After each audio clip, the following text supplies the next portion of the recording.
Now अब हमारी आती है बात प्रैक्टिकल क्वेश्चंस की। प्रैक्टिकल क्वेश्चन में सबसे पहले कुछ फॉर्मूले हैं जो हमारे लिए इंपॉर्टेंट है। ये सारे फॉर्मूले हमारे लिए मोस्ट इंपॉर्टेंट फॉर्मूले कंसिडर किए जाते हैं क्योंकि इन्हीं फॉर्मूलेस की मदद से हम पूरे प्रैक्टिकल क्वेश्चंस को सॉल्व करने वाले हैं। नाउ कुछ एग्जाम्पल्स हैं। फर्स्ट, इनकम और सेविंग का शेड्यूल दिया हुआ है। हमसे क्वेश्चन में पूछा गया है मार्जिनल प्रोपेंसिटी टू सेव, मतलब एमपीएस क्या होगा अगर हमारी इनकम 150 वाले लेवल पे हम देख रहे हैं।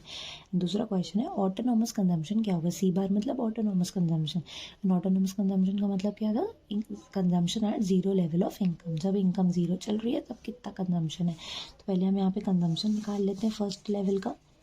निकाल हम पूरे का भी सकते हैं लेकिन हम अपना टाइम वेस्ट क्यों करेंगे क्योंकि हमसे सिर्फ फर्स्ट लेवल का पूछा है। कैसे निकालना है, हमारा बेसिक फॉर्मूला, इनकम या तो कंज्यूम हो सकती है या तो सेव हो सकती है। तो हमें इनकम दिया है, सेविंग दिया है, हम क्या निकाल सकते हैं, कंजम्पशन निकाल सकते हैं। तो इनकम हमें दी हुई है 0, कंजम्पशन हमें नहीं पता है, सेविंग हमें बोला हुआ है -20। तो अगर हम कंजम्पशन को अपनी जगह पे रखते हैं, इनकम अपनी जगह पे ही है, सेविंग इस तरफ आएगा, तो ये क्या बन जाएगा, माइनस से प्लस बन जाएगा। देन 20 + 20, तो 0 + 20 = 20। तो ऑटोनोमस कंजम्पशन इज 20। तो हमें ऑटोनोमस कंजम्पशन कितना पता चल गया, 20। पहले वाले का आंसर हमें पता चल गया। देन एमपीएस बोला है तो हमारा एमपीएस का फॉर्मूला होता है delta S upon delta Y. मतलब सेविंग में कितना चेंज आया डिवाइडेड बाय इनकम में कितना चेंज आया। 150 वाले की बात करें तो मतलब इन दोनों की बात करेंगे हम, इसके ऊपर वाले की भी। सेविंग पहले 0 थी, अब 30 हो गई है, तो कितने का चेंज आया, 0 से 30, मतलब 30 रुपीज़ का चेंज आया हमारे सेविंग में। इनकम पहले 100 रुपये थी, अब 150 रुपये हो गई है, तो 50 रुपये का चेंज आया है। तो 30/50, इसको कट करेंगे तो हमारा आंसर आएगा 3/5। 3/5 को हम नॉर्मल डिवाइड करेंगे तो हमारा आंसर हो जाएगा 0.6। तो एमपीएस इज इक्वल्स टू 0.6। तो ये हमारा दोनों ऑप्शन आ जाते हैं। नेक्स्ट क्वेश्चन हमारा बोला गया है if an economy plans to increase its income, मतलब हम अपनी इनकम को बढ़ाना चाहते हैं। तो हमारी गिवन क्या क्या चीज़ें हैं, हमें बोला है कि हम अपनी इनकम को बढ़ाना चाहते हैं 2000 करोड़, मतलब हमें चेंज इन इनकम कितना आना चाहिए, 2000 आना चाहिए। एमपीसी में बोला हुआ है 75%। अगर हम परसेंटेज को अलग करेंगे तो ये कैसे बन जाएगा, 75/100। इसको और क्या बोल सकते हैं, 0.75। अब तो हमें पूछा गया है कि हमें टू फाइंड क्या करना है, हमें यहाँ पे कि डेल्टा आई हमारा कितना होना चाहिए, मतलब इन्वेस्टमेंट में कितना चेंज आना चाहिए, तब जाके हमारी इनकम कितनी हो जाएगी, 2000। इन्वेस्टमेंट, इनकम, एमपीसी, इन सबसे हमें क्या समझ में आ रहा है कि ये मल्टीप्लायर का क्वेश्चन है क्योंकि इन्वेस्टमेंट की वजह से इनकम में चेंज पूछा है। सबसे पहले हम मल्टीप्लायर का बेसिक फॉर्मूला अप्लाई कर देंगे एमपीसी वाला। तो k = 1/1 - एमपीसी, इसको अप्लाई किया, 1/1 - 0.75, ये हो गया 1/1 में से 0.75 किया तो बचा 0.25। पॉइंट अलग करा, इसको हम सॉल्व करेंगे तो द आंसर इज 4। तो के की वैल्यू क्या आ गई, आंसर इज 4। के का दूसरा फॉर्मूला होता है delta Y upon delta I. K की वैल्यू हमने निकाल ली है 4, डेल्टा वाई की वैल्यू हमें दी हुई है 2000, डेल्टा आई की वैल्यू हमें निकालनी है। क्रॉस मल्टीप्लाई, तो डेल्टा आई की वैल्यू कितनी हो जाएगी, 2000/4, दैट इज 4 1 4, 4 5 20 एंड 0 0। तो हमें डेल्टा आई कितना चाहिए होगा, 500। मतलब अगर इन्वेस्टमेंट में 500 का चेंज आएगा तब जाके ही इनकम में कितना चेंज हो पाएगा, 2000 का चेंज आ पाएगा। हाँ, third question is an economy is in equilibrium, मतलब एक इक्विलिब्रियम पे चल रही है, मतलब दो अप्रोचेस की बात हो रही है, ADAS के भी बराबर होगा और सेविंग इन्वेस्टमेंट के बराबर होगी। पहली दिमाग में दोनों चीज़ें आ जानी चाहिए। कैलकुलेट एमपीएस हमें निकालना है, मतलब मार्जिनल प्रोपेंसिटी टू सेव हमें निकालना है यहाँ पे फ्रॉम द फॉलोइंग। पाई दिया है, मतलब नेशनल इनकम दी है 4400। सी बार मतलब ऑटोनोमस कंजम्पशन दिया है, सी बार ऑटोनोमस कंजम्पशन है, इसका मतलब हम माइनस सी बार से डिस सेविंग भी निकाल सकते हैं। इसी चीज़ को बस किस में कन्वर्ट कर देंगे हम, माइनस में, क्योंकि सी बार और डिस सेविंग क्या होते हैं, एक दूसरे के अपोजिट होते हैं। तो 1000 अगर हमारा सी बार है तो माइनस सी बार कितना हो जाएगा हमारा, -1000, that is dissaving is -1000। Investment दिया है 700।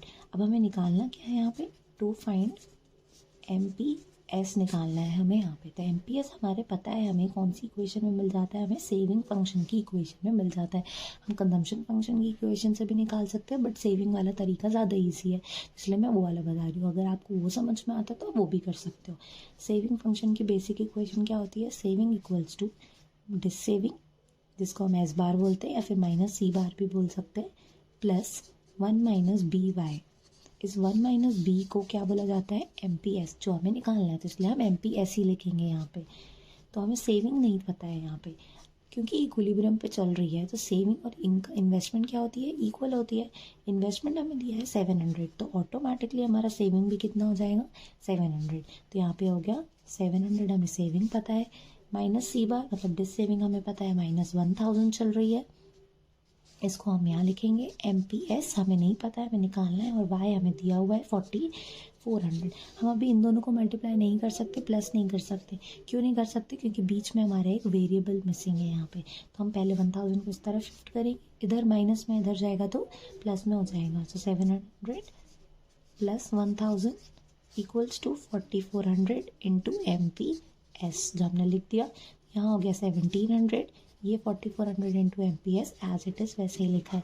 अब अगर हमें एम पी एस की वैल्यू निकालनी है तो 4400 को इधर ट्रांसफ़र करना पड़ेगा।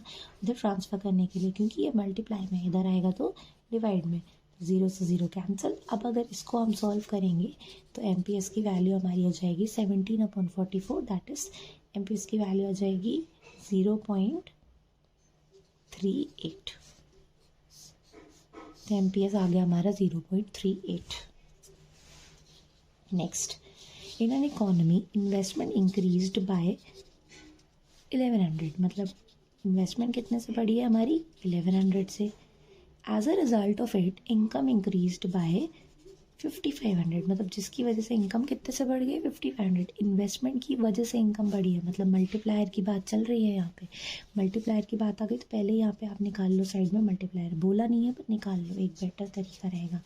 तो 5500 अपॉन 1100, तो 0 से 0 कैंसिल, 11 1 से 11 5 जा, तो के की वैल्यू कितनी आ गई, 5। मतलब कितने टाइम्स मल्टीप्लाई हो गई हमारी इन्वेस्टमेंट यहाँ पे, 5 टाइम्स। क्वेश्चन पूछा है, had the M P S been 25%, अगर एम पी एस 25% होता तो कितना इंक्रीज़ होता हमारे इनकम में, मतलब इन्वेस्टमेंट इतनी ही है पर इनकम में कितना इंक्रीज़ होता। तो हम लेके देख लेते हैं। के की वैल्यू होती है, के का फॉर्मूला एम पी एस से होता है 1 माइनस एम पी सी, जिसको हम बोल सकते हैं 1 अपॉन एम पी एस। तो के इक्वल्स टू 1/25% है, परसेंट को अगर हम नॉर्मल कन्वर्ट करेंगे तो 0.25 बोल सकते हैं उसको। तो ये आगे 1/0.25, जीरोज अलग किए, 25 1 ज़ा 25 4 ज़ा, तो के की वैल्यू इज़ 4। मतलब अब पहले 5 चल रही थी, अब कितनी हो गई, 4। तो अगर मुझे चेक करना है तो मेरी अगेन फॉर्मूले में भी रख के देख सकते हो और लॉजिक भी लगा सकते हो। पहले फॉर्मूला बता देती हूँ मैं, 4 इक्वल्स टू, हमें इनकम निकालनी है तो हमने इनकम वैसे ही रखा, इन्वेस्टमेंट दी हुई है 1100, cross multiply, so delta Y equals to 4400। Normal तरीका भी देख सकते हो, पहले 5 टाइम्स मल्टीप्लाई हो रही थी इन्वेस्टमेंट, 1100 इंटू 5 क्या था, 5500 दे आ रही थी। अब 1100 तो कॉमन है, 4 से टाइम मल्टीप्लाई हो रही है, तो 1100 इंटू 4 भी कर देते डायरेक्टली, तो भी 4400 ही आता हमारा answer. Okay, now next question is, in an economy C equals to 200 plus 0.5y, मतलब कंजम्पशन फंक्शन की इक्वेशन दी हुई है हमें। C बार मतलब ऑटोनोमस कंजम्पशन, इसके नीचे दिया हुआ है हमें 200, बी वाई मतलब 0.5, हमें बी का मतलब क्या होता है हमारा एम पी सी, मतलब हमें एम पी सी बता दिया है 0.5। इन्वेस्टमेंट दे दिया 400 के बराबर है। अब पूछा है क्या इकोनॉमी इक्विलिब्रियम पे होगी अगर इनकम 1500 चल रही है, मतलब इनकम भी कितनी बता दिया हमें, 1500। हमें कंजम्पशन हम यहाँ से आराम से निकाल लेते हैं, पहले हम निकाल लेते हैं इसी को। तो हमारा कंजम्पशन कितना हो जाएगा, 200 प्लस 0.5 इंटू 1500, मतलब आधा कर देंगे सीधा सीधा, 750। तो यहाँ गया कंजम्पशन हमारा 950। अब हमें इनकम बोली गई है 1500 है, उसमें से कंजम्पशन हमें बता दिया 950 हो रहा है। तो सेविंग इसी को माइनस करने के बाद ही निकलना चाहिए। 15 में से अगर हम 1500 में से 950 माइनस कर देंगे तो आंसर कितना बचेगा, फिर 15 में से 9 माइनस करेंगे तो 10 11 12 13 14 15, मतलब यहाँ पे हमारा आंसर आना चाहिए था 550। तो सेविंग होनी चाहिए हमारी 550, बट क्योंकि क्या इन्वेस्टमेंट कितना दिया हुआ है क्वेश्चन में, 400 दिया हुआ है, और हमें पता है अगर इक्विलिब्रियम की बात करें तो इन्वेस्टमेंट और सेविंग एक दूसरे के क्या होने चाहिए, इक्वल होने चाहिए। मतलब अगर सेविंग हमारी 550 आ रही है तो इन्वेस्टमेंट भी कितनी होनी चाहिए थी, 550 होनी चाहिए, जो ऐसा है ही नहीं। मतलब इन्वेस्टमेंट दी हुई है 400, तो लेकिन मतलब इकोनॉमी इक्विलिब्रियम पे नहीं है, तो the answer is no, the economy is not in equilibrium. Calculate MPC in an economy, हमें MPC निकालना है। अगर C बार हमें दिया हुआ है 500 है, एक्सेंट इन्वेस्टमेंट मतलब नॉर्मल इन्वेस्टमेंट्स हमें बोली है 400 है, इक्विलिब्रियम लेवल ऑफ इनकम दी हुई है 18,000। अगेन इक्विलिब्रियम बोल दिया मतलब ADAS के बराबर है एंड S किसके बराबर है, I के, और I हमें दिया हुआ है 400, तो देयरफॉर S भी कितना हो जाएगा हमारा 400। C बार हमें बोला गया है 500 दिया हुआ है, तो अगर हम डिस सेविंग निकालेंगे तो इसी चीज़ को हम क्या कर देंगे, बस माइनस में कर देंगे। वैल्यू हम पुट करते हैं इसी चीज़ की, S equals to minus C bar plus MPS Y। S दिया हुआ है हमें 400 जो हमने देखा था, माइनस C बार दिया हुआ है माइनस 500, MPS की वैल्यू हमें नहीं पता, इनकम दी हुई है हमें 18,000। हम इसको सॉल्व करेंगे, ये इधर चला जाएगा तो ये हो गया 500 प्लस 400 900, और ये MPS इंटू 18,000। अगर हम MPS की वैल्यू निकालेंगे तो 900 डिवाइडेड बाय 18,000, 0 से 0 कैंसिल, 9 1 9 2 दैट इज़ 1/20। अगर इसको हम सॉल्व करते हैं तो आंसर आ जाएगा हमारा 0.05। हमने ये MPS इसलिए निकाला क्योंकि जो जो चीज़ें हमें दी हुई थी डायरेक्ट निकाल दिया। हम कंजम्पशन फंक्शन की इक्वेशन से भी निकाल सकते हैं, नो प्रॉब्लम, उससे भी आंसर सेम ही आएगा। पर ये अभी तक हमारा MPS निकला है, हमें क्वेश्चन में पूछा MPC, तो अगर हम 1 में से MPS की वैल्यू माइनस कर देते हैं तो हमें MPSC मिल जाता है। तो MPS आया 0.05, अगर हमें MPC निकालना है तो 1 में से 0.05 को माइनस कर देंगे तो हमारा आंसर आ जाएगा 0.95। हमारा answer is 0.95। Now last question for the practical. Suppose saving increases by ₹20, मतलब सेविंग हमारी 20 रुपये से बढ़ रही है, that is delta S is given 20 rupees. When national income increases by ₹100, जब इनकम कितने से बढ़ रही है हमारी 100 रुपीज़ से, तो हम इससे MPS निकाल लेते हैं सबसे पहले। तो MPS delta S upon delta Y इसलिए निकाल लेते हैं क्योंकि जो चीज़ें मिलती जा रही हैं उससे आपको जो फॉर्मूला बन रहा है आप निकाल लो एक बार में। तो ये हमारा बन गया 1/5, जिसको हम बोल सकते हैं 0.2। तो हमारी MPS की वैल्यू चल रही है 0.2। Now compute the additional investment needed, मतलब हमें क्या निकालना है, कितनी इन्वेस्टमेंट हमें लगेगी to obtain an increase in national income by 6,000, ताकि नेशनल इनकम कितने से बढ़ जाए 6,000 से। मतलब अगेन इन्वेस्टमेंट कितनी ज़रूरत पड़ेगी इनकम बढ़ाने के लिए, अगेन मतलब मल्टीप्लायर का कॉन्सेप्ट चल रहा है। तो हमें MPS दिया है तो पहले हम K की वैल्यू निकाल लेते हैं। K इक्वल्स टू 1/MPS मतलब 1/0.2, पॉइंट अलग करेंगे, एक 0 पर लग जाएगा, 2 1s 2 5s, सो K की वैल्यू इज़ 5। अब नॉर्मली हम K की दूसरे फॉर्मूले में वैल्यू रख देंगे delta Y upon delta I। K की वैल्यू हमने कल निकाल ली है 5, डेल्टा Y हमें कितना चाहिए 6,000 चाहिए है, डेल्टा I हमें नहीं पता, क्रॉस मल्टीप्लाई, तो delta I equals to 6,000 divided by 5, 5 1 5 5 1 5, carry हुआ यहाँ पे 2 तो 2, तो ये आ गया हमारा delta I is equals to 1200। मतलब हमें 1200 की इन्वेस्टमेंट्स की ज़रूरत है ताकि नेशनल इनकम कितने से बढ़ जाए 6,000 से बढ़ जाए। So that's it for our chapter including the practicals.